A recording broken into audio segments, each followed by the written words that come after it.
We watched the film Cabrini by Angel Studios, the one who made Sound of Freedom. Isn't that right? Big man. Yeah, I don't know what they've made in the past. Like, I know that Jim Caviezel, he made, like, someone where he played Jesus. I forget what that's called. We never watched that. But I doubt that's the same studio. I don't know, to be honest. Yeah, so how would you describe, what it's about? It's about a nun who has a coven of nuns.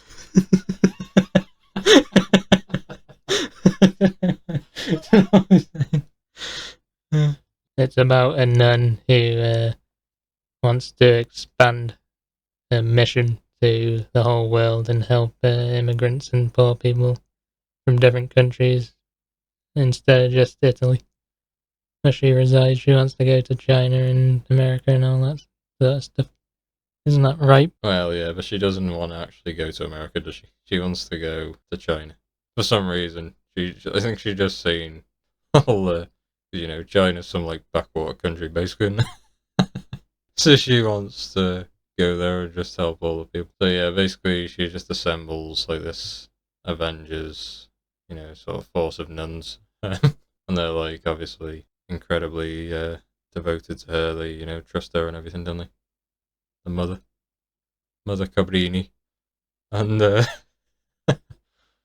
so she goes to see the Pope, and she's like, oh yeah, I want to go to China. And there's a couple of other boys in the back, and they're like, oh yeah, why the hell you want to go to China for? There's enough problems in the West. You speak English. Americans speak English. You just go there, kid. Oh, yeah, and there's loads of Italians in America already who are just like dirt poor. And they go there with their children and their parents just die. And there's just loads of like orphan kids on the street, and the American government doesn't give a fuck about them. They just let them die and stuff.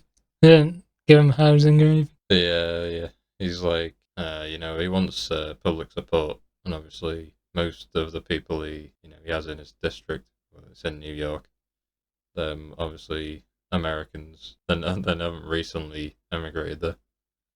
Obviously, everyone in America is an immigrant, which everyone forgets. Obviously, you can only let so many immigrants in, I suppose. I think it said 2 million came to America from Italy within that 2 year period. And obviously, way more Irish as well. So, yeah, the people were like calling them guinea pigs for some reason, which just makes absolutely no sense. So, yeah,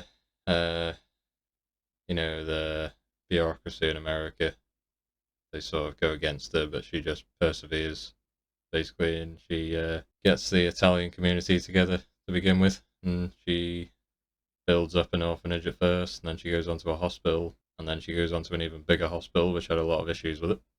And, it's just a story of perseverance, really, and just helping, just helping the community. Yeah, and she has like a side plot going on where she almost drowned when she was a kid and she has a weak constitution. And the doctors keep on saying, no, she's got 5 years max and she's going to die. And then she perseveres on that as well and lives to like 67 or something, didn't she? Yeah, I don't know if it was actually older than that. I'm not sure, but she, like, well outlasts anyway. Probably because of all the lives she saved. She's, like, gaining their power. But yeah, it's just I definitely recommend the movie. Yeah, it's like obviously all a true story, and it just shows like the traditional values of women, really, and the traditional role of women to nurture children. And she says multiple times throughout the movie, men couldn't do this, basically, which is just true because you'd never you drop off the kids to an orphanage and it's an all male workforce. You just wouldn't feel comfortable doing that, would you? And it shows like the men, like the father who's there in New York, and I forget what the place is called. Yeah, I'm not sure. District of New York, where all the Italians go, basically, when they first get there. Yeah, like he's like just pretty useless, really. Like he doesn't really care about the kids. He's more like trying to foster support from the local original Americans, and he really like not upset them too much. And he's like, oh yeah, we don't have enough money for this. But then Mother Cabrini's like, oh yeah, we'll work it out, and just get the ball rolling. It'll all fall into place. The money will come once we show everyone what we're doing, really. Yeah, because Mother Cabrini goes to this famous singer to get his support, and that dude just wouldn't have thought of that, would he? Or even entertain the idea. And then also what Cabrini's already accomplished proves to the singer that it's worth him investing. It's a risk to him, isn't it, if he sides with immigrants when the public already love him. It might take a bad toll on his career or something. But no, after what he accomplished, he thinks it's worth the risk to risk his career. But the dude wouldn't have even got to this point because he's just resting on his laurels, and he's not. He's happy with what he's got. He's not trying to strive for more. And then you got the whole obviously the whole religious aspect. Obviously a massive part of the movie, isn't it? With Angel Studios, and I think it's just done tastefully, really, and it's not shoving it in your face, like some of them sorts of movies can.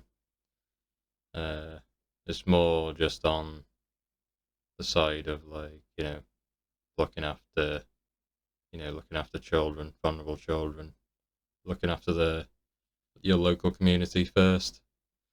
And she gets upset, doesn't she, about the children, and she sees them as her own, very biblical in that sense. And that's just the nature of women, really, in general, isn't it? Yeah, and like I mentioned about the health issues earlier, she doesn't care about her own health. She gets up in the middle of the night and works and stuff, so the children can have a better life. She doesn't care about her own, really, does she? Yeah, that's it.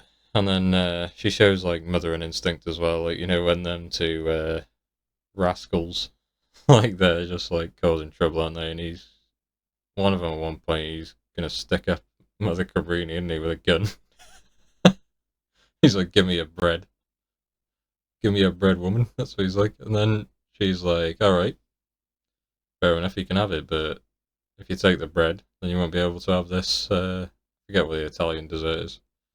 This great Italian dessert that we're having later on. You can drop by, or you can take the bread, whichever.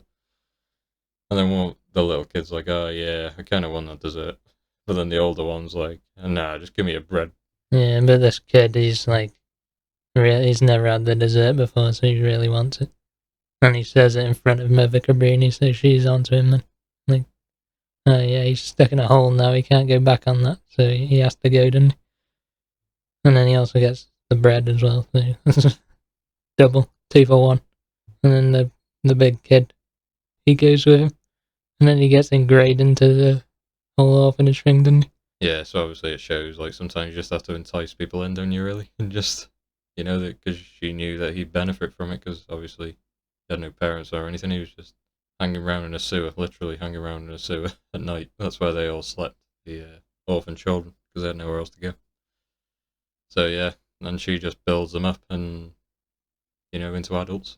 And she says, oh, these young boys, they're not young boys, they're almost men, but they act like children, She says that at one point in the movie. She expects them to be more mature because obviously they're just hanging around with other children, aren't they, all the time? Yeah, they haven't had anyone to guide them. So they do bad things or think bad things are acceptable, because that's all they know. And she also, Mother Cabrini helps takes in a prostitute, which would, you'd think, oh, they wouldn't help someone who'd done that. But then she realises that she knows nothing else. She's been a prostitute from she was 12 or something, I think it said. So it's not really her fault that happened to her. So she extends kindness to her as well. Well, yeah, but that whole element of the plot is we're all sinners, aren't we?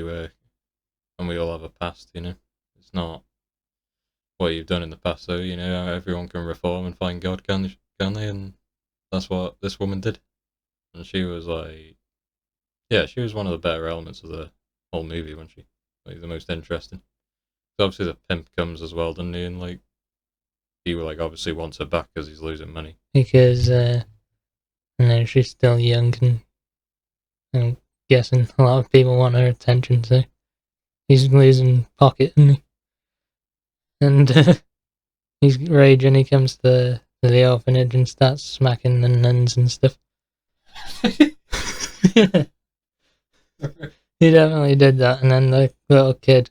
Well, no, maybe he didn't smack the nun, but he definitely smacked the prostitute, didn't he? A few times. And then the kid, the young one we were talking about, who wanted the dessert, he whips out his old dad's gun. Who's dead. He shot himself with that gun. And then he pops a cap in his leg, didn't he? Because he's scared that the pimp's gonna start hitting people, or it's gonna get even more dangerous. So the kid just, one shot quick to the leg, diffuse the situation. Yeah, diffuse the situation by shooting someone in the leg. Like, yeah. Reminds me of when Joe Biden said that. Like, why just shoot him in the chest? Just shoot him in the leg.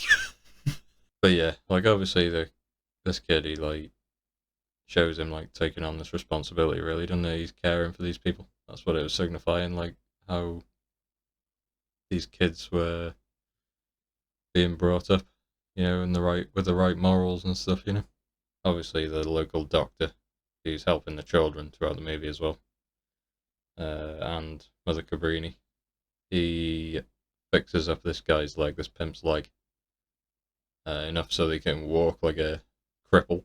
So yeah, he organises when he must know that she's going to be out a certain time or whatever, getting food. I think she was getting bread again, wasn't she? The prostitute woman. And he gets a couple of the boys, and they're like, oh yeah, were they going to like rough her up or whatever? Yeah, I think so. Or maybe take revenge on her, because I'm pretty sure she's out of the prostitution game at that point, isn't she? Yeah. But then, yeah, so throughout, there's a bit of a melee, and then she's brought a knife from the orphanage, and she ends up stabbing the guy in the chest and killing him. And obviously, the bread's ruined; it's all on the floor. That kid would be raging about. Yeah, he does love that bread. Wasted bread. It's not good in any sense. And then that's coming out of Mother Cabrini's pocket, and she's constantly under pressure, financial pressure. So I don't think she'd be happy about that either. But she's got a prostitute to do her bidding now, so maybe one basket of bread isn't too big of a sacrifice, is it? Yeah, it was a necessary sacrifice. Obviously, it was either bread or the prostitutes. Yeah, prostitutes worth way more. So yeah, that's like the whole thing with the orphanage really ends there, by my memory. It's quite a long movie. It's like 2 hours 20. She builds this big hospital after they attempt to run a smaller one. And it's like on really bad land. Like there's no water access there really, which they find eventually. Again through perseverance. And she builds up this whole thing, this whole hospital. I think no, actually, that was the first house, wasn't it? But they couldn't find the water.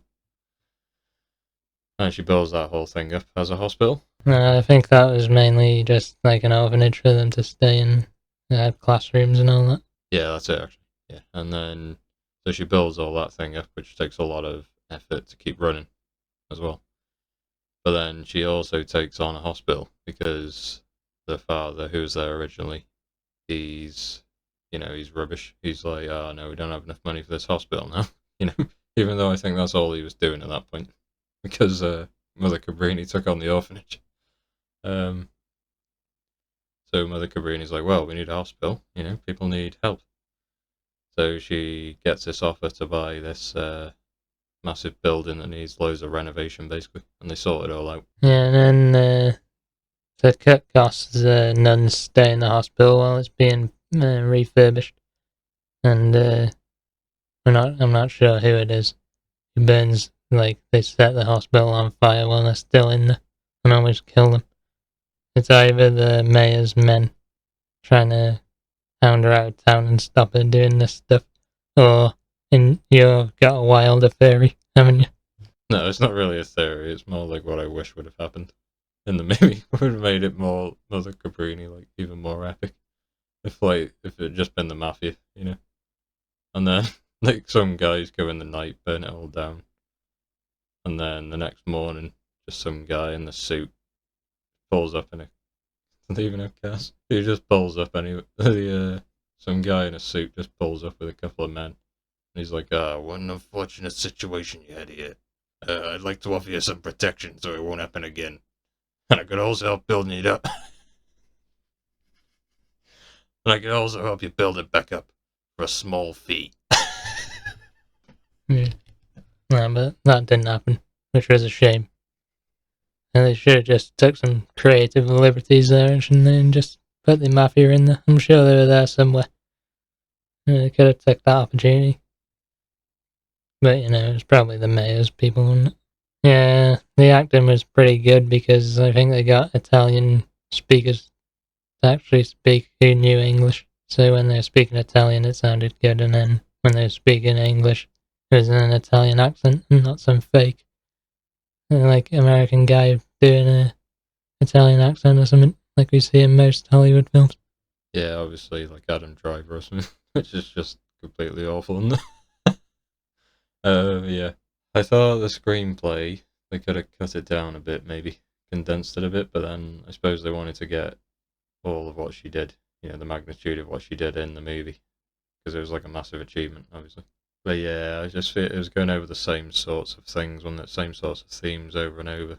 Yeah, it was just about helping people, like, constantly, but I guess that's what she did, so can't really change what she did. It's not like she went and did some other crazy thing, like, it's a true story, so you have to stick to it, I suppose. Yeah, that's it. Yeah, so then she like does eventually, span the globe with helping people on her missions, and yeah, she does actually go to China in the end. Like she's like an incredible woman, basically. Yeah, just a real quick point on that though, like, does she know Chinese and all the nuns know Chinese? Because they knew English and Italian, which is fair enough.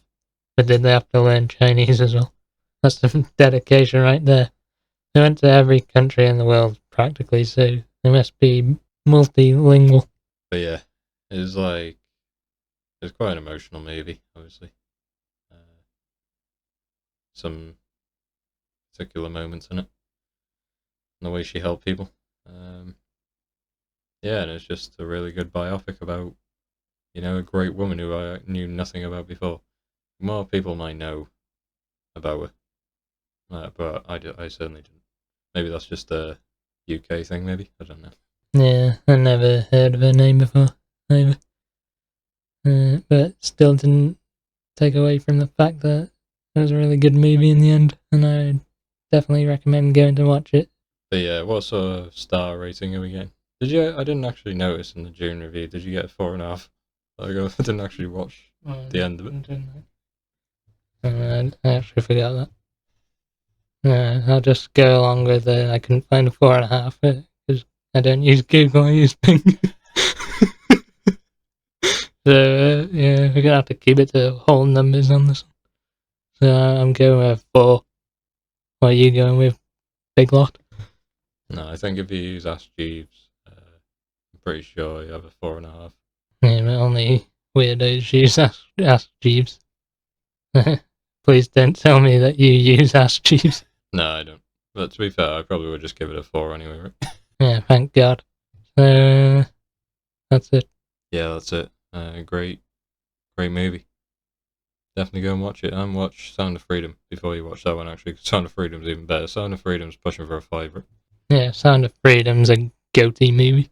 Yeah, it's obviously about dark themes again, but you'd enjoy that as well. So yeah, signing out. Let me whisper in your